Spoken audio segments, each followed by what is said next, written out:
Bom dia, boa tarde, boa noite, como que vocês estão? Espero que bem, enfrentando bem esse período todo, essas dificuldades que nós estamos vivendo e conseguindo ter tranquilidade, ter é, a mente é, tranquila para conseguir estudar e se preparar para os vestibulares, que é fundamental que a gente consiga respirar e produzir e entender esse período como um momento de conhecimento, de exploração do conhecimento de si próprio, mas também de diversos conteúdos que estão colocados aí.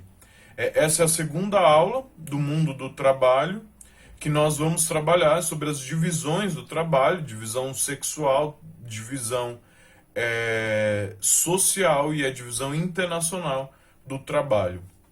Beleza? Uma explicação para quem não participou, não assistiu, eu fiz um recorte, na verdade, um pouco diferente. Eu inverti o que seria a terceira aula e passei para a segunda aula, que é essa no caso, porque nós tivemos uma aula aos sábados sobre o mundo do trabalho e a pandemia, então era importante uma contextualização a partir da divisão internacional do trabalho, da divisão internacional, social, do trabalho e tudo mais. Então, por isso, essa ordem não prejudica o conteúdo, mas pode gerar alguma confusão. Então, na próxima aula, como eu já disse para vocês, trabalharemos sobre a contribuição de Marx e Engels para o entendimento do mundo do trabalho atualmente. Beleza? Bom, então vamos lá. Então, nessa aula, nós vamos trabalhar sobre as divisões do trabalho, né? Então, como eu já disse, divisão sexual, divisão social e divisão internacional do trabalho. Aqui é importante a ordem que eu vou explicar para vocês, ela é uma ordem histórica, vamos dizer assim. É uma ordem de aparecimento. Então, conforme vai surgindo,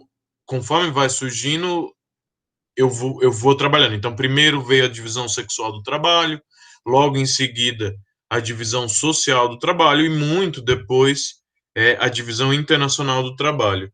Então, eu vou abordar nessa ordem cronológica, vamos dizer assim, mas isso não quer dizer que as anteriores tenham acabado. Então, não quer dizer que quando nós estivermos pensando na divisão internacional do trabalho, quer dizer que a divisão sexual do trabalho, por exemplo, acabou. Muito pelo contrário, ela continua e ela se aprofunda com a divisão internacional do trabalho. É só uma questão de abordagem, de periodização. Então, só para dizer a ordem, mas não tanto que uma precede a outra, nem nada do tipo. Então, nós vamos abordar a partir disso, beleza? Bom, vocês estão vendo aí, né? A primeira coisa que a gente tem que entender é que as divisões do trabalho, elas são completamente normais, esperadas, de certa maneira, naturais.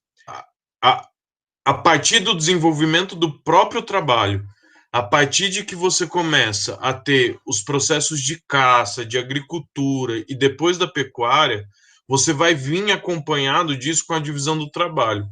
Parece um pouco óbvio, mas a gente precisa entender isso. Nenhuma pessoa é completamente capaz de fazer tudo o que é necessário para a sobrevivência dela.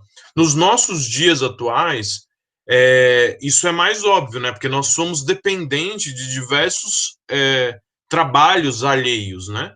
Mas, ao mesmo tempo,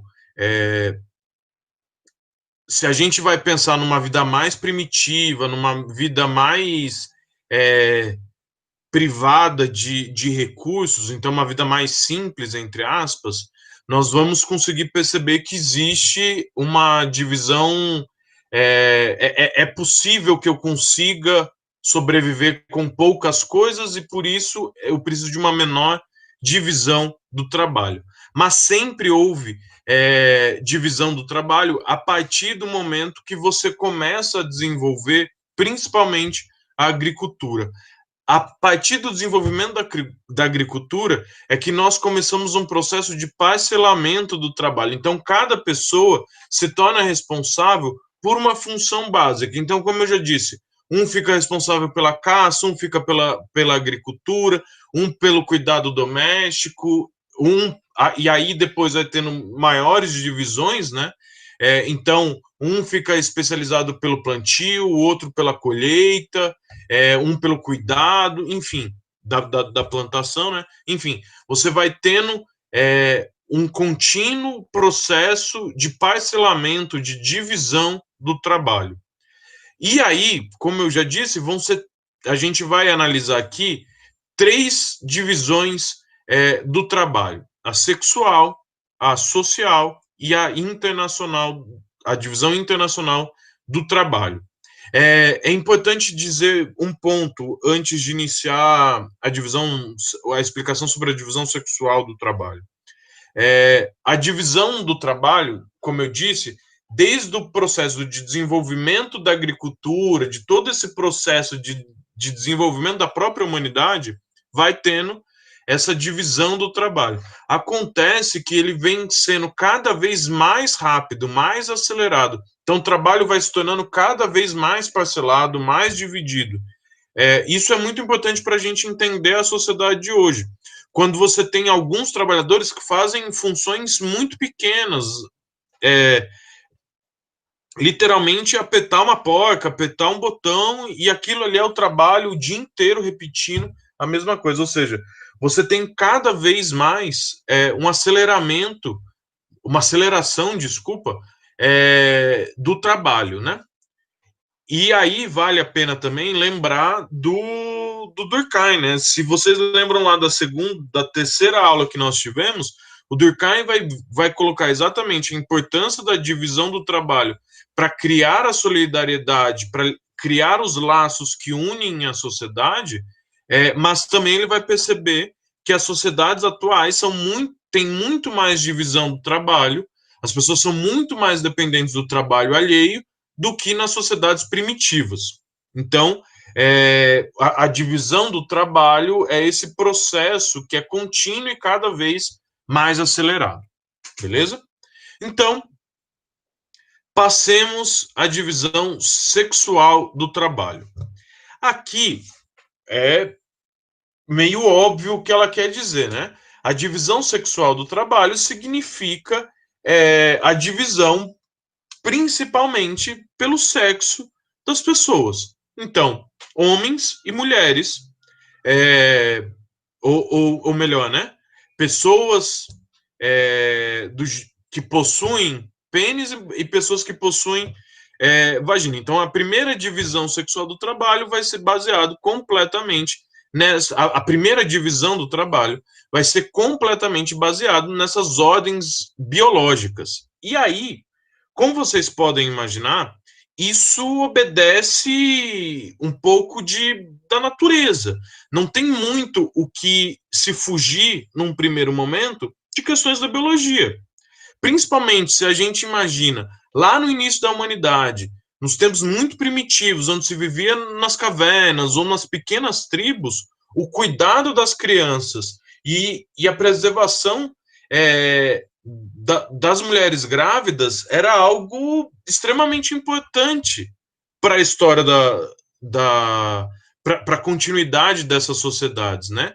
Então, de certa maneira, num primeiro momento, essa divisão ela é natural, entre aspas, né? Porque ela não tem muito como ser isso. Uma mulher grávida não vai poder sair para pescar, uma mulher grávida não vai poder trabalhar pesado na agricultura, não vai poder, enfim, garantir a segurança. E a mesma coisa a criança ali, tendo que ter os cuidados de amamentação, e os cuidados gerais, assim, enfim, da própria vida da criança, vai depender de alguém. Então, primeiramente, essa divisão ela é natural. O problema é que com o passar do tempo, essa divisão deixa de ser natural e ela passa a ser social. Então, ela vejam, aqui pode rolar uma confusão, mas eu estou dizendo que a divisão sexual do trabalho é também uma divisão social, porque a sociedade divide o trabalho. Porque hoje em dia, por exemplo, seria completamente plausível que que não existissem trabalhos de mulheres e trabalho de homens. Porque é possível que a mulher tenha filhos, cuide das crianças e exerça qualquer profissão no mundo. Óbvio que isso é um processo que vem sendo atingido ao longo dos últimos séculos, mas hoje é muito claro que persiste, ou seja, continua existindo uma divisão sexual do trabalho, mas ela é completamente social, cultural, ela é algo, vamos dizer assim, inventado pela sociedade, correto? E mesmo depois disso, quando não é necessário que essa divisão sexual do trabalho persista, ainda existe essa segmentação dos trabalhos que são dos homens e os trabalhos que são das mulheres. E aí, como que é feita essa divisão, né? É, o trabalho, na verdade, ele vai ser primeiramente dividido entre os trabalhos externos à casa e os trabalhos domésticos, os trabalhos internos à casa. E como vocês podem imaginar, esses trabalhos internos à casa vão ficar designados às mulheres. Então, o próprio cuidado da casa, dos filhos, dos mais velhos, inclusive, vai ser renegado, vai ser colocado para as mulheres. Isso inclui alimentação, alguns processos de cerâmica, enfim, alguns cuidados ali que está ligado à casa, enquanto os trabalhos masculinos vão ser aqueles externos. Então, é principalmente a caça, a pesca, a agricultura, o cuidado desses alimentos depois que são caçados ou são colhidos, e aí são designados para as mulheres, para que as mulheres cozinhem, porque aí já faz parte do trabalho doméstico. Então, a divisão sexual do trabalho, ela se inicia nesse par entre trabalho externo à casa e trabalho interno à casa, ok? Então, essa é a primeira forma que o trabalho vai ser dividido, né? De dentro de casa e fora de casa. E isso persiste ao longo dos séculos, isso vai persistindo na humanidade, né? Essa divisão do trabalho. Só que quando vem o advento e a consolidação do capitalismo, você passa a ter, além de tudo, uma valorização do trabalho externo à casa, do trabalho masculino, em detrimento da desvalor... em detrimento não, né? Em detrimento do trabalho doméstico e do trabalho feminino. Eu acho que é muito bem claro para todo mundo aqui que os trabalhos que são externos às casas, os trabalhos que são masculinos, são muito bem reconhecidos, são muito valorizados, inclusive financeiramente, em contrapartida do trabalho doméstico, literalmente, as empregadas domésticas do trabalho doméstico, eles são invisibilizados e não são nem reconhecidos financeiramente. A gente tem um processo, por exemplo, no Brasil, de reconhecimento das empregadas domésticas enquanto trabalhadoras com direitos, que tem que acessar carteira assinada, que tem que ter salário mínimo, nos últimos 20 anos. Vejam, é um grande absurdo isso. Então você tem uma desvalorização do trabalho feminino e do trabalho do cuidado da casa, principalmente financeiramente, mas de reconhecimento. O trabalho que é masculino, o trabalho externo, é sempre muito mais valorizado do que o trabalho feminino, do trabalho que é doméstico, do trabalho que é interno, que é do cuidado da casa. Isso é muito problemático, né? Porque isso aprofunda. A gente já viu aqui naquela aula sobre aquele monte de tabela e tal, sobre as desigualdades sociais. Vocês viram lá o quanto é desproporcional a riqueza, e mesmo das pessoas muito ricas, as mulheres não têm acesso, as mulheres não fazem parte, é, não é proporcional entre a divisão sexual da população e a divisão dos ricos, né, da renda. As mulheres são muito mais desvalorizadas, mesmo entre os muito ricos, é, enfim, é, por causa disso, né, em decorrência disso, né. E aí a gente precisa entender que, inclusive, até os dias de hoje, nós temos uma situação que é decorrência da divisão sexual do trabalho e que não atinge só mulheres. Então, se a gente pega, por exemplo, os trabalhos, as profissões que são mais mal remuneradas e mais mal valorizadas, menos valorizadas, são aquelas profissões ligadas ao trabalho feminino e associadas ao cuidado. Então, principalmente, eu já disse, né, das empregadas domésticas, que são extremamente mal remuneradas, principalmente no Brasil, e aí a gente pode estender para os outros empregos domésticos, né, do cuidar da casa, que também tem homens que fazem, mas tem três áreas que são muito importantes da gente, muito importantes não, mas que são muito claras para a gente entender esse processo de desigualdade. Se a gente olha as três profissões que exigem ensino superior, que exigem faculdade, universidade e tudo mais, que mais que menos são valorizadas financeiramente, são três profissões associadas ao feminino e associadas ao cuidado. A profissão com menor salário entre as que exigem faculdade, primeiro é a professora, depois é a enfermagem e depois a psicologia. Vejam, eu tenho certeza que eu falar essas três profissões, na cabeça de vocês vai vir imagens de mulheres, a enfermeira, a psicóloga, a professora. E são as profissões que têm os salários mais baixos entre aquelas que têm faculdade. Isso é decorrência de uma sociedade machista, patriarcal, devido à divisão sexual do trabalho, certo?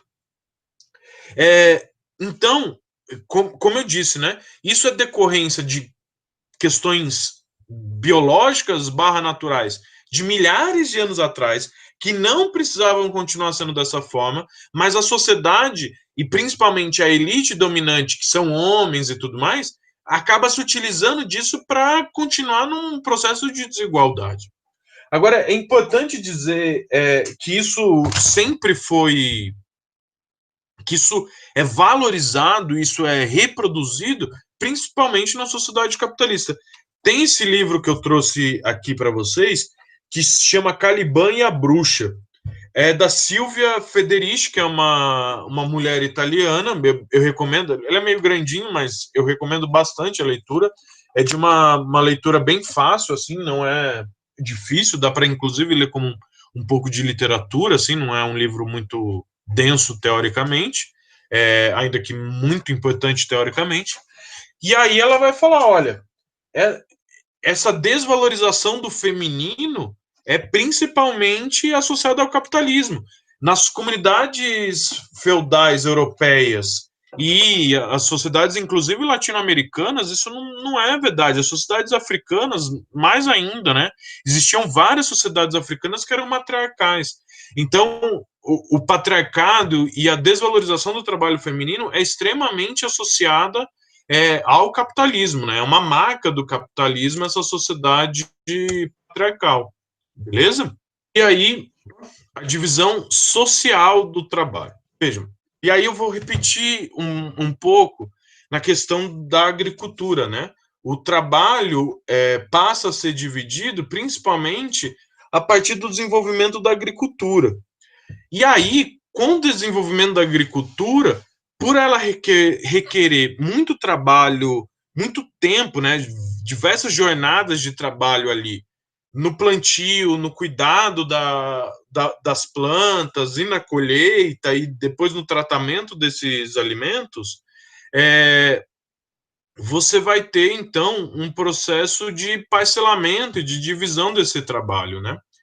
E aí, o que vai acontecer? A sociedade vai ficar dividida socialmente entre aqueles que caçam, aqueles que plantam, aqueles que garantem a segurança, aquelas que cuidam da casa, que cuidam das crianças, os que rezam, os que governam. Então a sociedade passa a ser dividida a partir disso. Porque, vejam, a pessoa que cuida da casa, que cuida de uma criança, não pode plantar, não pode caçar. A pessoa que está preocupada em rezar, ela não vai ficar garantindo a segurança. E aí, quando eu estou dizendo rezar, é um jeito metafórico para a gente dizer dos sacerdotes, das religiões, que muitas vezes era associada, inclusive, à ciência, né, à filosofia, ao estudo, mas que eram resguardado algumas pessoas que eram preocupadas é, normalmente eram sacerdotes, né? Só que, vejam, eu disse vários exemplos, inclusive nessa pirâmide que está na imagem aí para vocês, aparecem de certa maneira, né? Só que essa divisão que vai sendo colocada, ela não é só uma divisão do trabalho, ela se torna uma divisão social também, né? Então, vai tendo junto com isso um processo de desenvolvimento de uma desigualdade. Então, principalmente aqueles que garantem a segurança, aqueles que rezam e aqueles que governam vão tendem, ou na maioria das vezes, vão explorar e oprimir os demais, né? Principalmente através das armas, principalmente através da força.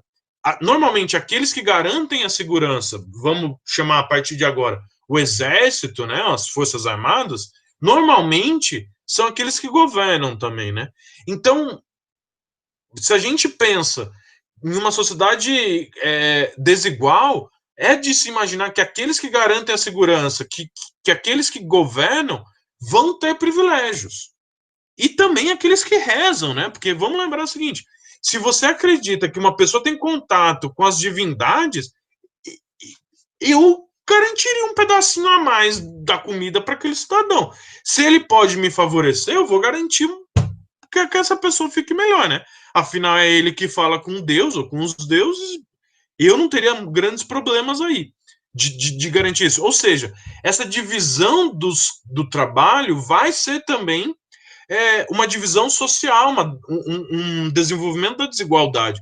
Então, desde sempre, entre aspas, vai existir essa desigualdade, né? Então, a partir do desenvolvimento do trabalho, você vai tendo também um processo de desigualdade, de aprofundamento da desigualdade social no mundo e nas sociedades. Agora, reparem, eu disse desde sempre. Por que eu disse isso? É para a gente não naturalizar a desigualdade. A sociedade não é naturalmente desigual, muito pelo contrário, ela se torna desigual a partir de um desenvolvimento torto, entre aspas, que a sociedade vai fazendo. Então, a sociedade, não naturalizemos a desigualdade, porque senão a gente vai fazer, sempre foi desigual, sempre vai ser desigual, e não tem como alterar isso. Isso não é verdade. A desigualdade é promovida a partir do desenvolvimento do trabalho, a partir do desenvolvimento da divisão social do trabalho. Se tivesse um parcelamento do trabalho e do reconhecimento e da valorização financeira e social do trabalho, essa desigualdade nunca ia acontecer, ok? Então é para a gente entender, né, que na verdade as pessoas que se colocam num posicionamento de governo e do exército acabam utilizando isso para favorecer os seus bens, vamos dizer assim, para se dar bem, né? E aí o que acontece? Na verdade, também é ligado ao capitalismo, mas é um pouco é algo que pode ser de certa maneira dissociado a isso, que é a partir do desenvolvimento da educação e de uma ideia meritocrática, ou seja, de que eu mereço e que eu posso conseguir tudo o que eu quero através do meu mérito, essa desigualdade vai se tornando cada vez mais sólida, né? Então, essa imagem aqui ela é interessante para a gente perceber. Por quê? Porque, vejam, são estamentos, né? São classes ou status sociais que a gente percebe que tem uma grande dificuldade, né? Eles são muito bem estabelecidos e tem uma grande dificuldade de eu ascender, eu posso decair, né? Mas eu tenho uma grande dificuldade de ascender ao nível acima, né? As mudanças de classe são cada vez mais raras. Isso é muito em decorrência do desenvolvimento da educação, né? Porque a educação acaba sendo também um diferencial, né? uma promoção da desigualdade, né? Porque eu vou exigindo que as pessoas tenham níveis X de educação e aquelas pessoas que estão lá embaixo, elas não atingem ou têm uma dificuldade muito grande de atingir. E aí eu vou solidificando essa pirâmide social que ela se torna quase intransponível. Eu tenho muita dificuldade de superar essa desigualdade entre as classes sociais, né? Então, isso é muito acompanhado esse processo de uma ideia do mérito, de que eu consigo e que eu posso, e essas coisas todas que a gente consegue, a gente vive no ápice disso no século XXI, em 2020, com essas ideologias de coaching, essas coisas bizarras aí. Beleza? Bom, e aí, por fim, a divisão a divisão internacional do trabalho. Vocês veem isso um pouco em geografia, e aí eu vou pegar aqui principalmente na questão do trabalho propriamente, né? Não tanto dos países e da divisão dos países, porque inclusive essa tabela já está colocado isso, mas também porque vocês já veem em geografia, mas a gente entendeu como que o trabalho se encaixa nisso, né? O porquê que a gente chama de divisão internacional do trabalho, né? Porque eu poderia, inclusive, chamar de divisão internacional da produção a partir do esquema que está colocado aí. Mas a gente entende como a divisão internacional do trabalho, isso é muito importante. Então, primeiro aí, é a primeira, que é o que ele, nessa tabela está como o capitalismo comercial, né, que é ali do processo das grandes navegações, do mercantilismo e desse início de capitalismo, em que o mundo vai dividir basicamente em metrópole, que é Europa, basicamente, e colônia, que é quase todo o resto do mundo, né? Com exceção ali da Ásia, do Extremo Oriente, o mundo inteiro, e aí quando eu estou dizendo Extremo Oriente, é tipo um pedaço da China, Coreias, que hoje é Coreias, né? E Japão. Enfim. E como que o capital vai, como que o trabalho vai ficar marcado nisso? Ele vai ficar marcado pela exploração. Então, é a exploração dessas metrópoles, né, da Europa sobre a mão de obra de todo o resto do globo, né? É óbvio que os trabalhadores dentro da sociedade europeia também vão ser explorados, mas os trabalhadores da América, da África, do Sudeste Asiático vão ser explorados, vão ser muito mais explorados através da escravidão, através de uma remuneração, de trabalho extenuante, de milhões de horas de trabalhos, enfim, produzindo principalmente matérias-primas, produtos primários, enquanto a Europa produzia manufaturados e mandava para o resto do mundo a preços exorbitantes, né? É aquela historinha que todo mundo lembra, né? Produz algodão nos Estados Unidos e no Brasil, vai para Portugal, vai para a Inglaterra e volta para cá como vestidos e roupas a preços muito mais caros. Bom, a segunda fase dessa divisão internacional do trabalho é o que nós chamamos de capitalismo industrial. E aí aqui é importante um asterisco, né?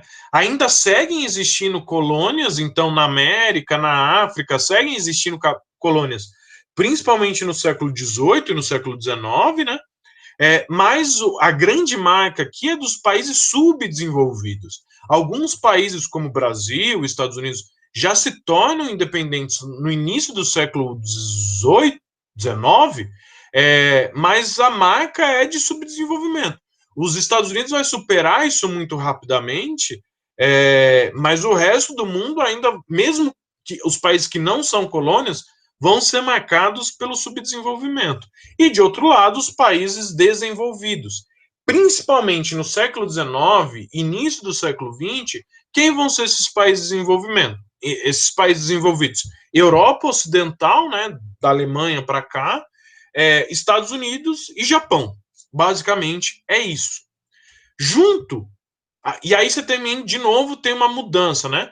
Agora você deixa de ter tanto as especiarias e passa principalmente para as matérias-primas nas colônias, nos países subdesenvolvidos. Em contrapartida, nos países desenvolvidos, é principalmente os produtos industrializados e cada vez mais industrializados, né? Cada vez com maior valor agregado, com maior tecnologia e tudo mais. No campo do trabalho, você tem uma mudança importante, né? Século XIX, grande indústria. Então, pense naquelas grandes fábricas. Eu falei isso para vocês lá no começo da primeira aula. Aquelas grandes fábricas que se produzia e, enfim, grande indústria, lembrem disso. Depois, você vem para o Fordismo, em final do século XIX, iníciozinho do século XX, o Fordismo, que é as fábricas em linhas, né? Vocês já viram isso em geografia, a produção em linha, produção cada vez mais em série, né? Fordismo. E toyotismo, aí já é a passagem para o capitalismo financeiro, que é a última fase da divisão internacional do trabalho, que é a mudança da produção. Então, você sai da produção em série, em linhas de produção, e você vai produzindo de uma maneira muito mais tecnológica, que na verdade, você funciona por nichos, né, por núcleos que vão funcionando da seguinte maneira. Sei lá, exemplo muito banal, eu tô com uma porquinha aqui. O cara que vai, a máquina que vai fazer porquinha, ela vai fazer, sei lá, uma porquinha a cada 0,1 segundos. O cara que cuida da máquina que faz isso, ele vai cuidar de 8 máquinas ao mesmo tempo, que vai fazer. Então, quando ele coloca a peça lá para ser transformada em uma porca, ela vai fazer todo o processo. Quando ele voltar ali naquela mesma máquina, ela já vai estar pronta e ele vai poder reiniciar. Então, você tem uma produção muito mais acelerada. E aí é o que eu já falei para vocês, e isso é muito importante para a gente entender a conjuntura, a produção atual através do toyotismo. Você tem uma aceleração da produção gigantesca. Então, vamos lá, começo do século XX, um carro a cada 8, 10 horas. Hoje você tem um carro a cada 2 minutos e meio, 3 minutos. Isso é extremamente acelerado e é em decorrência do toyotismo, principalmente, né? Que é a aceleração da produção. Aí tem diversas características que vocês já viram. Just in time, que você só produz aquilo que precisa, não tem estoque, enfim, você tem diversas características aí do toyotismo que são extremamente importantes para a gente entender a sociedade atual. E a produção também muda, porque ela vai, na grande indústria era na Europa, concentrado na Europa e um pouco nos Estados Unidos, depois o Fordismo vai tudo para os Estados Unidos, e aí o toyotismo ele transforma ainda mais, porque ele vai para a China, basicamente, e para o terceiro mundo, incluído Brasil, África, Índia e tudo mais. Isso quer dizer que na Europa e nos Estados Unidos acaba com a produção industrial? Não, pelo contrário. Aí a gente entra no terceiro ponto, na terceira fase da divisão internacional do trabalho, que é na Europa, nos Estados Unidos, no Japão, você basicamente vai ter alta tecnologia, produção de ponta, muita tecnologia. Tem uma divisão da indústria, que eu não vou entrar aqui em detalhes, mas o ápice da indústria, a indústria mais moderna, vamos dizer assim, são as máquinas, é você produzir as máquinas que fazem as máquinas. Isso é o ápice. Quando você chega nisso, quando um país chega nisso, é que você está produzindo alta tecnologia. O Brasil está na fase de produzir máquinas, para vocês terem uma ideia, e ainda muito incipiente. Quem vai produzir as máquinas que fazem as máquinas ainda é Estados Unidos, Europa e Japão. Isso quer dizer que no resto do mundo não tem industrialização? Pelo contrário, tem muito toyotismo. Aí vem a sugestão de um filme, Fábrica Americana. Tenho diversas críticas, mas é um filme que foi produzido pelos Obamas, pela Michelle e pelo... Gente, qual que é o primeiro nome do Obama? O Obama, né? Vocês sabem quem é o Obama.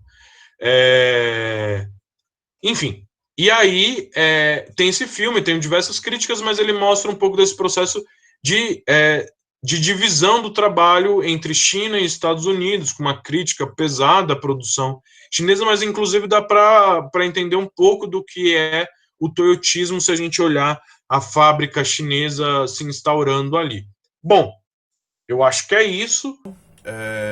Como eu disse, trabalhamos aí o conceito mais geral de trabalho, e abrindo espaço, a possibilidade para desdobramentos que teremos a partir da próxima aula. Sempre eu vou estar à disposição em qualquer meio de comunicação com vocês, seja nos comentários aqui do YouTube, seja no grupo do Facebook, seja por WhatsApp, no chat, aonde for que vocês quiserem conversar comigo, ou até mesmo por e-mail, eu estou à disposição para tirar qualquer dúvida que possa ter ficado. Essa aula ficou um pouquinho mais curta, né? Ela vai dar 28 minutos, mais ou menos, mas eu acho que também vale a pena quem puder assistir as 3 aulas em sequência, que eu acho que vão ser bem importantes. Não é necessário, mas eu acho que vai casar bem que faça isso, as 3 aulas de uma vez só. Beleza? Então, boa tarde, boa noite, bom dia. Se cuidem, fiquem bem na cabeça, na saúde, e vamos seguir estudando e continuando com essa luta contra a pandemia para que vocês passem no vestibular. Beleza?